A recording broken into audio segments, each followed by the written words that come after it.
הגענו? רגע, קצת סבלנות. אני מתרגשת. מוכנה? כן.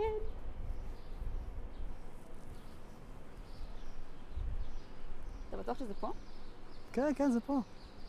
סמכי עליי. טוב.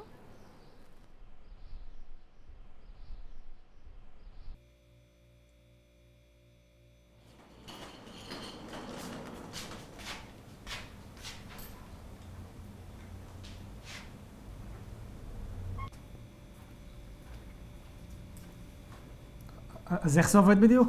בדיוק כמו כדור רגיל. אתה פשוט לוקח אותו בבליעה, רצוי עם מים. וזהו, אחרי כמה שניות הכדור מתחיל להשפיע והמוזיקה מתנגנת מעצמה. מעיין, כמו כזה כדור פלייליסט? בדיוק! בלי אוזניות, בלי ספוטיפיי, פשוט הגוף והנפש מריצים את הפלייליסט לפי המצב רוח, והקסם פשוט מתחיל לקרות.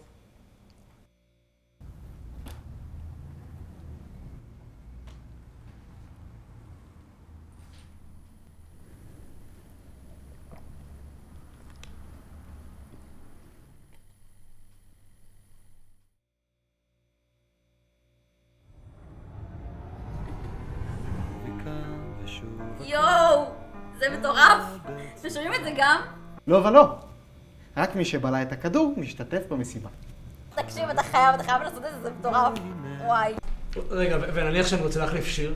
כל הפלייליסטים בנויים ככה שאין צורך להעביר. כל המוזיקה זורמת כמו יצירה אחת חלקה.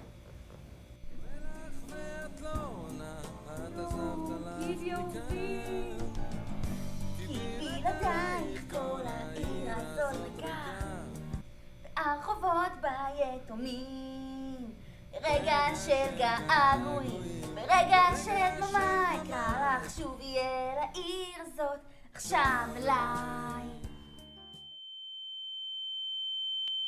רגע, ונגיד ואני רוצה להפסיק. איך אני יוצר את זה? כל עוד הכדור עדיין בדם, איך להפסיק? עמי?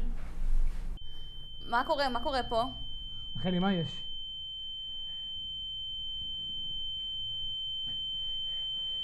רחלי, בסדר? מה קורה לה? תגידי, מה קורה לה? כנראה הגוף שלה מגיב לא טוב לשיר שמתנגן. די, תקחו את זה. רחלי, תיקחו את בסדר? זה ממני. מה עשית לה? די, תוציאו את זה ממני, תיקחו את זה ממני. רחלי, תישארי איתי. רחלי. אני לא יכולה לשמוע את זה. תעזור לי, נו! לשמוע את זה. רחלי, מה את שומעת? תגידי מה את שומעת. לא עוזב את העיר, שפור אף אחד. שלמה ארצי, את רצינית איתי?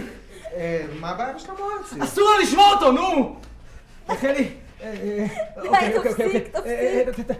תפסיק. תשאיר איתי.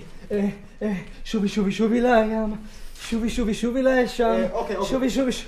רחלי, תרפי, תזרמי עם השיר, בסדר? מה תזרמי עם השיר? תגרום לזה לעצור! אוקיי, רחלי, תעצמי עיניים, תחשבי על הים, בסדר?